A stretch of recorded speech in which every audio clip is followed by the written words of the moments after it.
কবিগুরু রবীন্দ্রনাথ ঠাকুরের ছোট গল্প ত্যাগ। প্রথম অধ্যায়। ফাল্গুনের প্রথম পূর্ণিমায় আম্রমুকুলের গন্ধ লইয়া নব বসন্তের বাতাস বহিতেছে। পুষ্করিণী তীরের একটি পুরাতন লিচু গাছের ঘন পল্লবের মধ্য হইতে একটি নিদ্রাহীন অশ্রান্ত পাপিয়ার গান মুখুজ্জেদের বাড়ির একটি নিদ্রাহীন শয়ন গৃহের মধ্যে গিয়া প্রবেশ করিতেছে। হেমন্ত কিছু চঞ্চল ভাবে কখনো তার স্ত্রীর একগুচ্ছ চুল খোপা হইতে বিশ্লিষ্ট করিয়া লইয়া আঙুলে জড়াইতেছে, কখনো তাহার বালাতে চুরিতে সংঘাত করিয়া ঠুং ঠুং শব্দ করিতেছে, কখনো তাহার মাথার ফুলের মালাটা টানিয়া স্বস্থানচ্যুত করিয়া তাহার মুখের উপর আনিয়া ফেলিতেছে। সন্ধ্যাবেলাকার নিস্তব্ধ ফুলের গাছটিকে সচেতন করিয়া তুলিবার জন্য বাতাস যেমন একবার এপাশ হইতে একবার ওপাশ হইতে একটু আধটু নাড়াচাড়া করিতে থাকে, হেমন্তের কতকটা সেই ভাব। ভালোবেসে সখী নিভৃতে যতনে আমার নামটি লিখো তোমার মনের মন্দিরে। ভালোবেসে সখী নিভৃতে যতনে আমার নামটি লিখো তোমার মনের মন্দিরে। কিন্তু কুসুম সম্মুখের চন্দ্রালোক প্লাবিত অসীম শূন্যের মধ্যে দুই নেত্রকে নিমগ্ন করিয়া দিয়া স্থির হইয়া বসিয়া আছে। স্বামীর চাঞ্চল্য তাকে স্পর্শ করিয়া প্রতিহত হইয়া ফিরিয়া যাইতেছে। অবশেষে হেমন্ত কিছু অধীর ভাবে কুসুমের দুই হাত নাড়া দিয়া কহিল, কুসুম, তুমি আছো কোথায়? তোমাকে যেন একটা মস্ত দূরবীন কষিয়া বিস্তর ঠাহর করিয়া বিন্দু মাত্র দেখা যাইবে, এমনি দূরে গিয়া পড়িয়াছ। আমার ইচ্ছা তুমি আজ একটু কাছাকাছি এসো, দেখো দেখি কেমন চমৎকার রাত্রি। কুসুম শূন্য হইতে মুখ ফিরাইয়া লইয়া স্বামীর মুখের দিকে রাখিয়া কহিল, এই জ্যোৎস্না রাত্রি, এই বসন্তকাল সমস্ত এই মুহূর্তে মিথ্যা হইয়া ভাঙিয়া যাইতে পারে, এমন একটা মন্ত্র আমি জানি। হেমন্ত বলিল, যদি জানো তো সেটা উচ্চারণ করিয়া কাজ নাই, বরং এমন যদি কোনো মন্ত্র জানা থাকে যাহাতে সপ্তাহের মধ্যে 3-4 রবিবার আসে, কিংবা রাত্রিটা বিকাল 5টা-5:30 পর্যন্ত টিকিয়া যায়, তাহা শুনিতে রাজি আছি বলিয়া কুসুমকে আরেকটু টানিয়া লইতে চেষ্টা করিল। কুসুম সে আলিঙ্গন পাশে ধরা না দিয়া কহিল, আমার মৃত্যুকালে তোমাকে যে কথাটা বলিব মনে করিয়াছিলাম, আজ তাহা বলিতে ইচ্ছা করিতেছে। আজ মনে হইতেছে তুমি আমাকে যত শাস্তি দাও না কেন আমি বহন করিতে পারিব। শাস্তি সম্বন্ধে জয়দেব হইতে শ্লোক আওড়াইয়া হেমন্ত একটা রসিকতা করিবার উদ্যোগ করিতেছিল। এমন সময় শোনা গেল একটা ক্রুদ্ধ চটি জুতার চটাচট শব্দ নিকটবর্তী হইতেছে। হেমন্তের পিতা হরিহর মুখুজ্জের পরিচিত পদশব্দ। হেমন্ত শশব্যস্ত হইয়া উঠিল। হরিহর দ্বারের নিকটে আসিয়া ক্রুদ্ধ গর্জনে কহিল, হেমন্ত, বউকে এখনই বাড়ি হইতে দূর করিয়া দাও। হেমন্ত স্ত্রীর মুখের দিকে চাহিল। স্ত্রী কিছুই বিস্ময় প্রকাশ করিল না, কেবল দুই হাতের মধ্যে কাতরে মুখ লুকাইয়া আপনার সমস্ত বল এবং ইচ্ছা দিয়া আপনাকে লুপ্ত করিয়া দিতে চেষ্টা করিল।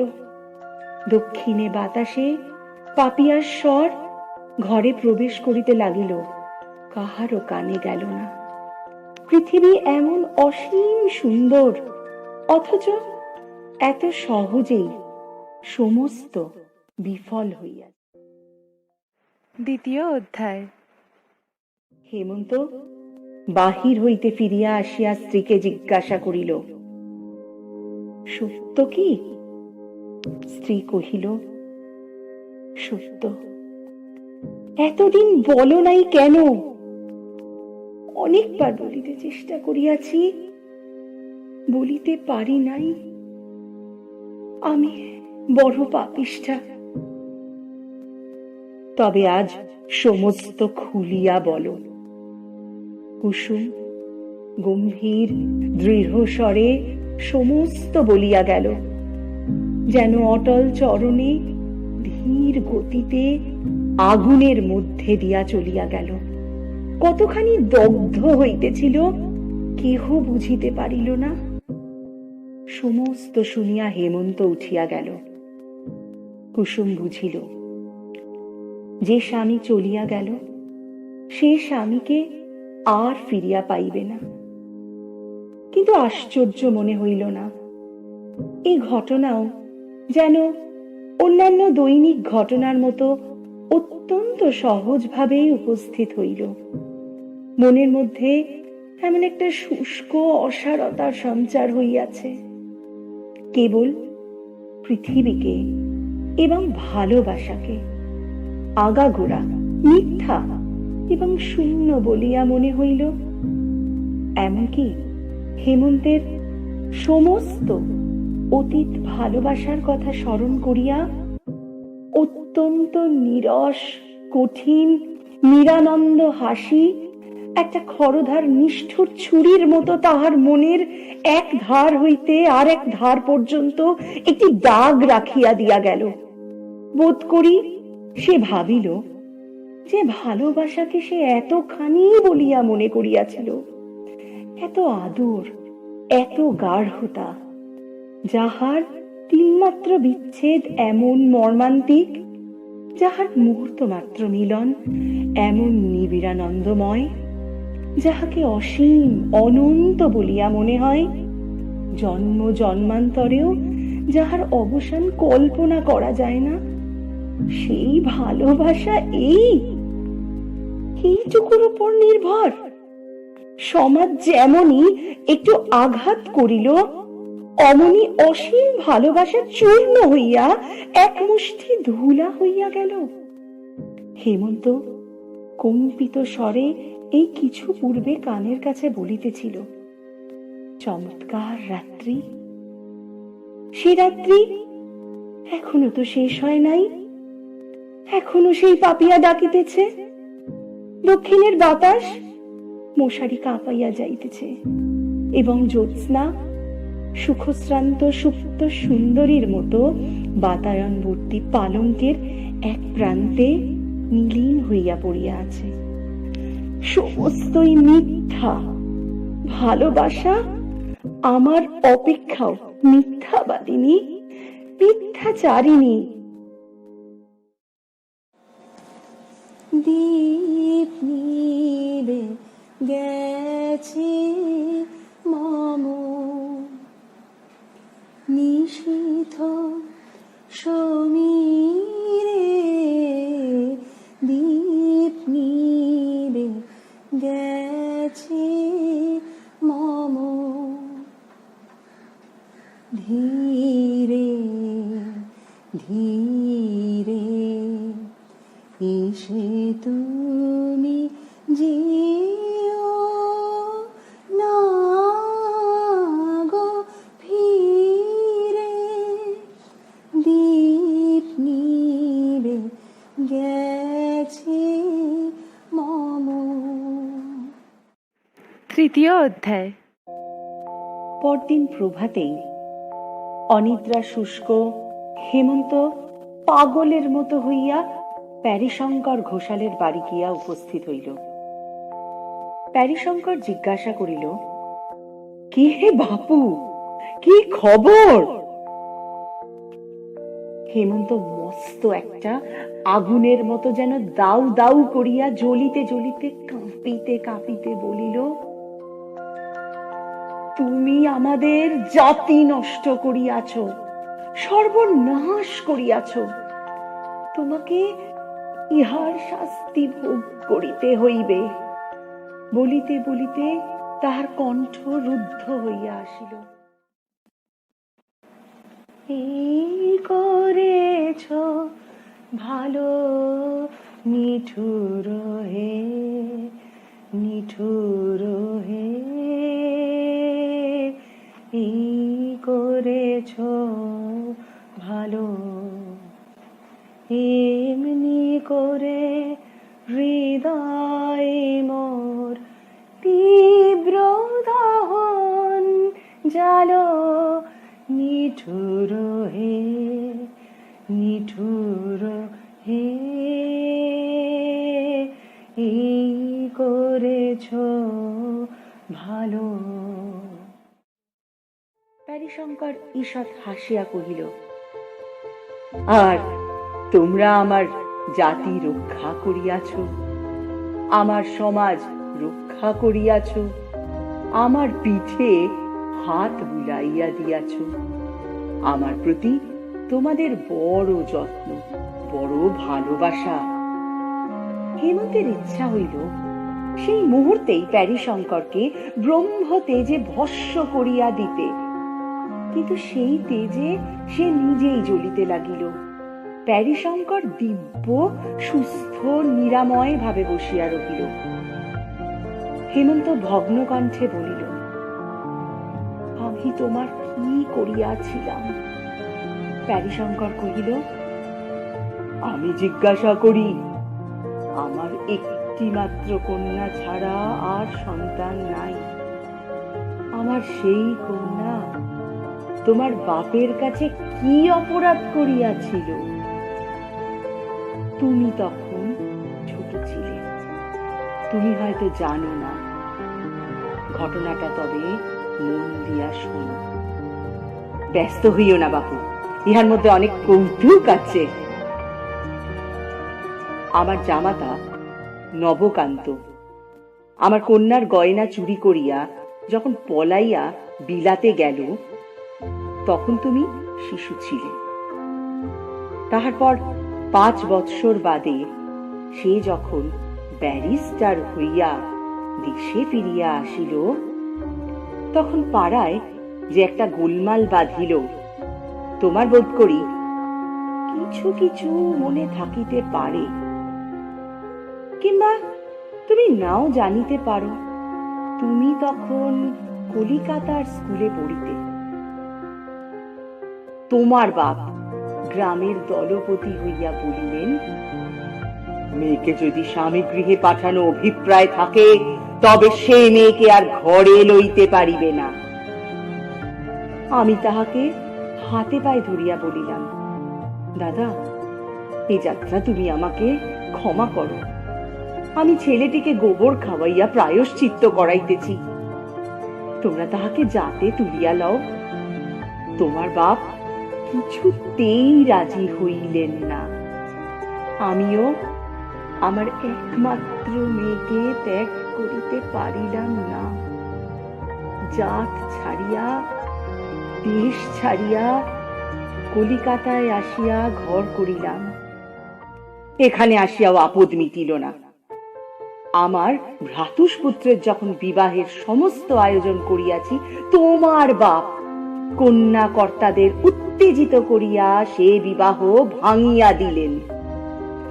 আমিও প্রতিজ্ঞা করিলাম, যদি ইহার প্রতিশোধ না লই, তবে আমি ব্রাহ্মণের ছেলে নহি। এইবার কতকটা বুঝিতে পারিয়াছ? কিন্তু আরেকটু সবুর করো, সমস্ত ঘটনাটি শুনিলে খুশি হইবে। ইহার মধ্যে একটু রস আছে। তুমি যখন কলেজে পড়িতে, তোমার বাসার পাশেই বিপ্রদাস চাটুর্যের বাড়ি ছিল। বেচারা এখন মারা গিয়াছে। চাটুর্যে মহাশয়ের বাড়িতে কুসুম নামে একটি শৈশব বিধবা অনাথা কায়স্থ কন্যা আশ্রিতভাবে থাকিত। মেয়েটি বড় সুন্দরী। বুড়ো ব্রাহ্মণ কলেজের ছেলেদের দৃষ্টিপাত হইতে তাহাকে সম্বরণ করিয়া রাখিবার জন্য কিছু দুশ্চিন্তাগ্রস্ত হইয়া পড়িয়াছিল। কিন্তু বুড়ো মানুষকে ফাঁকি দেওয়া একটি মেয়ের পক্ষে কিছুই শক্ত নহে। মেয়েটি প্রায়ই কাপড় শুকাইতে দিতে ছাতে উঠিত, এবং তোমারও বোধ করি ছাতে না উঠিলে পড়া মুখস্থ হইত না। পরস্পরের ছাদ হইতে তোমাদের কোনরূপ কথাবার্তা হইত কিনা সে তোমরাই ভালো জানো। কিন্তু মেয়েটির ভাব গতিক দেখিয়া বুড়ার মনেও সন্দেহ হইল, কারণ কাজকর্মে তাহার ক্রমিক ভুল হইতে দেখা গেল, এবং তপস্বিনী গৌরীর মতো দিন দিন সে আহার নিদ্রা ত্যাগ করিতে লাগিল। যখন প্রথম ধরেছে কলি আমার মল্লিকা বনে, তোমারও লাগিয়া তখনই বন্ধু বেঁধেছিল অঞ্জলি আমার মল্লিকা বনে, আমার মল্লিকা বনে। যখন প্রথম ধরেছে কলি আমার মল্লিকা বনে। একদিন সন্ধ্যাবেলায় সে বুড়ার সম্মুখেই অকারণে অশ্রু সম্বরণ করিতে পারিত না। অবশেষে বুড়া আবিষ্কার করিল, ছাতে তোমাদের মধ্যে সময়ে অসময়ে নীরব দেখা সাক্ষাৎ চলিয়া থাকে। এমনকি কলেজ কামাই করিয়াও মধ্যাহ্নে চিলের ঘরের ছায়ায় ছাতের কোণে তুমি বই হাতে করিয়া বসিয়া থাকিতে। নির্জন অধ্যয়নে সহসা তোমার এত উৎসাহ জন্মিয়াছিল। বিপ্রদাস যখন আমার কাছে পরামর্শ জানিতে আসিল, আমি কহিলাম, খুড়ো, তুমি তো অনেক দিন হইতে কাশী যাইবার মানুষ করিয়াছ।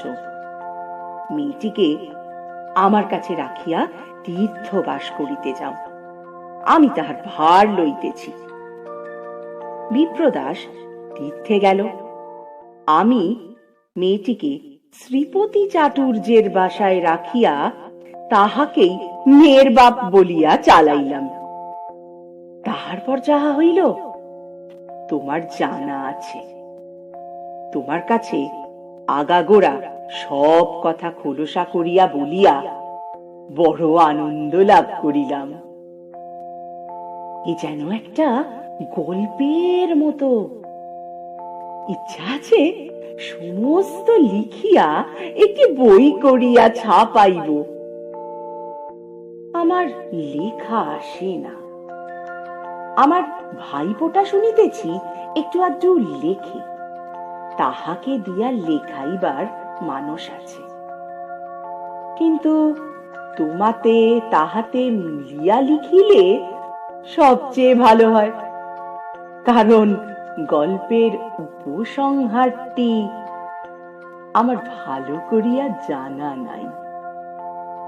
হেমন্ত প্যারীশঙ্করের এই শেষ কথাগুলিতে বড় একটা কান না দিয়া কহিল, কুসুম এই বিবাহে কোনো আপত্তি করে নাই? প্যারীশঙ্কর কহিল, আপত্তি ছিল কিনা বোঝা ভারী শক্ত। জানো তো বাপু, মেয়ে মানুষের মন যখন না বলে তখন হ্যাঁ বুঝিতে হয়। প্রথমে তো দিন কতক নূতন বাড়ি আসিয়া তোমাকে না দেখিতে পাইয়া কেমন পাগলের মতো হইয়া গেল। তুমিও দেখিলাম কোথা হইতে সন্ধান পাইয়াছ। প্রায় বই হাতে করিয়া কলেজে যাত্রা করিয়া তোমার পথ ভুল হইত এবং শ্রীপতির বাসার সম্মুখে আসিয়া কি যেন খুঁজিয়া বেড়াইতে। ঠিক যে প্রেসিডেন্সি কলেজের রাস্তা খুঁজিতে তাহা বোধ হইত না, কারণ ভদ্রলোকের বাড়ির জানালার ভিতর দিয়া কেবল পতঙ্গ এবং উন্মাদ যুবকের হৃদয়ের পথ ছিল মাত্র। দেখিয়া শুনিয়া আমার বড় দুঃখ হইল। দেখিলাম তোমার পড়ার বড়ই ব্যাঘাত হইতেছে এবং মেয়েটির অবস্থাও সংকটাপন্ন। একদিন কুসুমকে ডাকিয়া লইয়া কহিলাম, বাছা, আমি বুড়া মানুষ, আমার কাছে লজ্জা করিবার আবশ্যক নাই। তুমি যাহাকে মনে মনে প্রার্থনা করো আমি জানি। ছেলেটিও মাটি হইবার জো হইয়াছে। আমার ইচ্ছা তোমাদের মিলন হয়।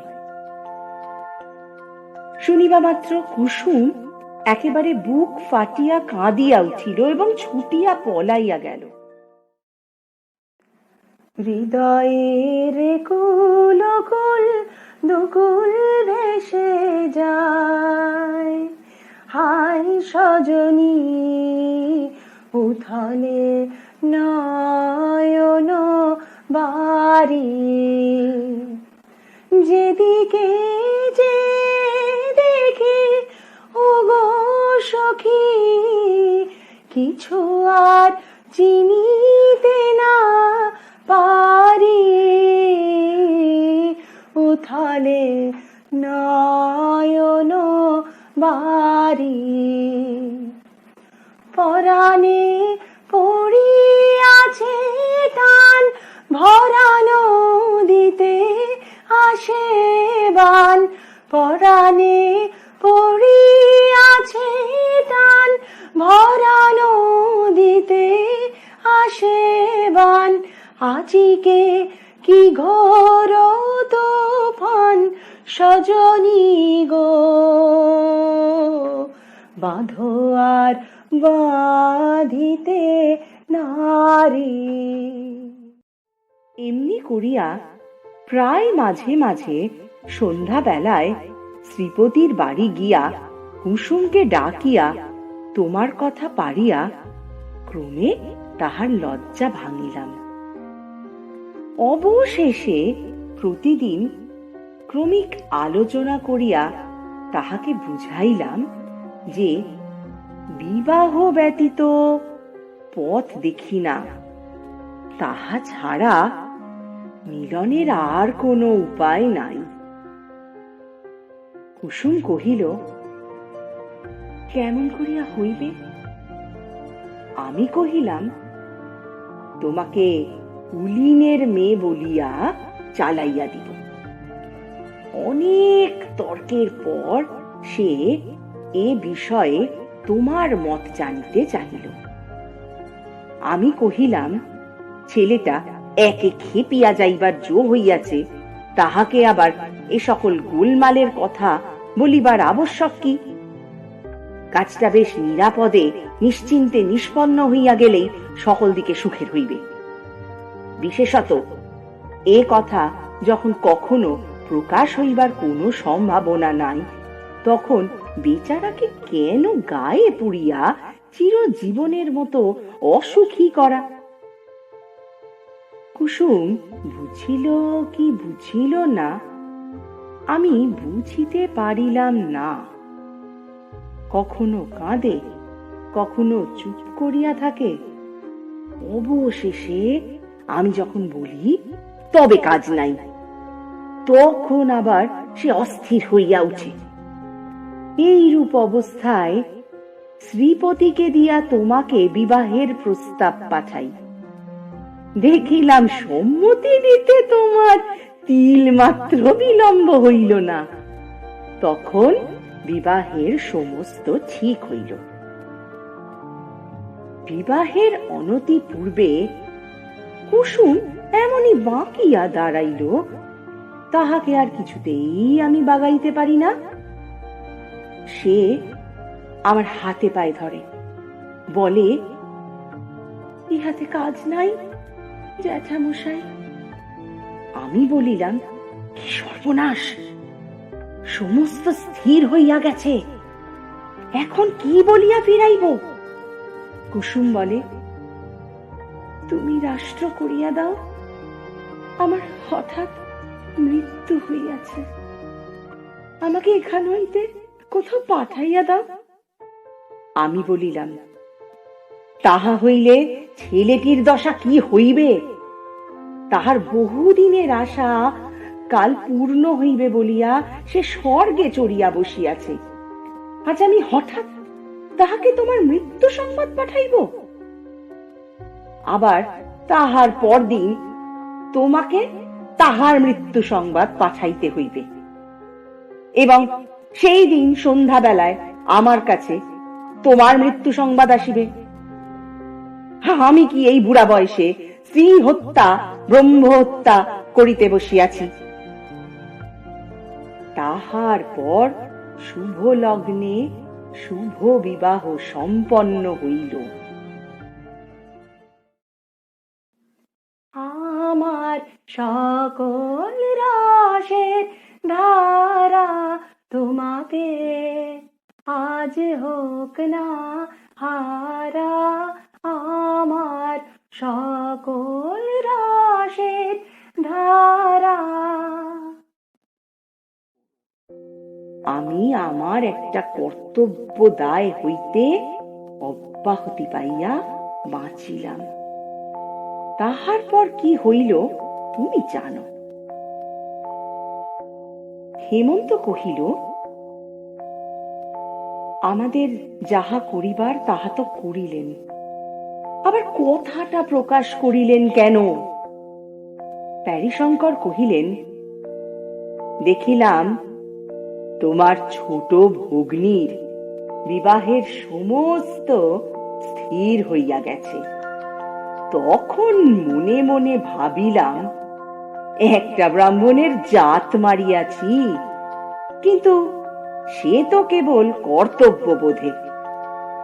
আবার আর একটা ব্রাহ্মণের জাত মারা পড়ে, আমার কর্তব্য এটা নিবারণ করা। তাই তাহাদের চিঠি লিখিয়া দিলাম, বলিলাম, হেমন্ত যে শূদ্রের কন্যা বিবাহ করিয়াছে তাহার প্রমাণ আছে। হেমন্ত বহু কষ্টে ধৈর্য সম্বরণ করিয়া কহিল, এই যে মেয়েটিকে আমি পরিত্যাগ করিব, ইহার দশা কি হইবে? আপনি ইহাকে আশ্রয় দিবেন? প্যারীশঙ্কর কহিলেন, আমার যাহা কাজ তাহা আমি করিয়াছি, এখন পরের পরিত্যক্ত স্ত্রীকে পোষণ করা আমার কর্ম নহে। ওরে, হেমন্ত বাবুর জন্য বরফ দিয়া এক গ্লাস ডাবের জল লইয়া আয়, আর পান আনিস। হেমন্ত এই সুশীতল আতিথ্যের জন্য অপেক্ষা না করিয়া চলিয়া গেল। অন্তিম অধ্যায়। কৃষ্ণপক্ষের পঞ্চমী। অন্ধকার রাত্রি, পাখি ডাকিতেছে না।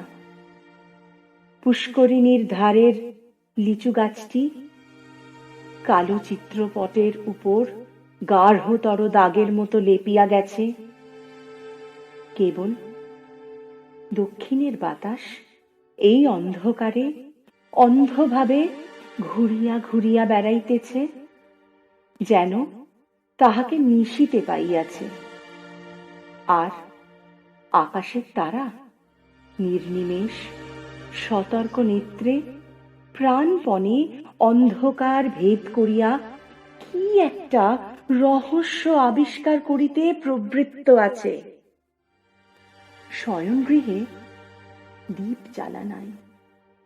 হেমন্ত বাতায়নের কাছে খাটের উপরে বসিয়া সম্মুখের অন্ধকারের দিকে চাহিয়া আছে। কুসুম ভূমিতলে দুই হাতে তাহার পা জড়াইয়া পায়ের ওপর মুখ রাখিয়া পড়িয়া আছে।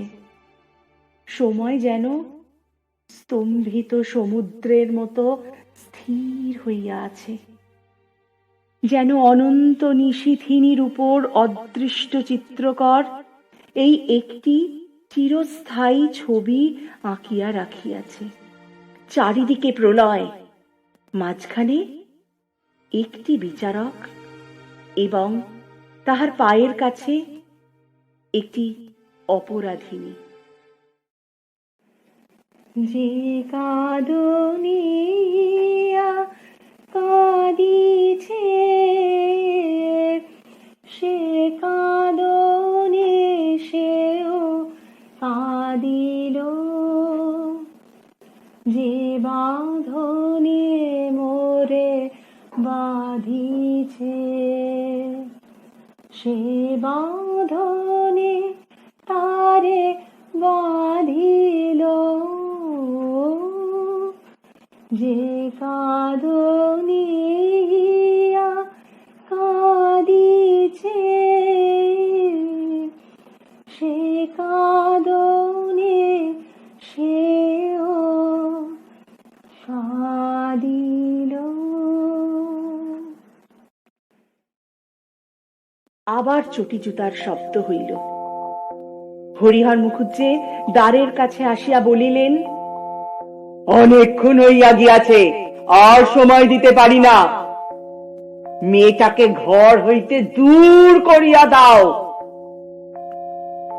কুসুম এই স্বর শুনিবা মাত্র এক মুহূর্তের মতো চিরজীবনের স্বাদ মিটাইয়া হেমন্তের দুই পা দ্বিগুণতর আবেগে চাপিয়া ধরিল।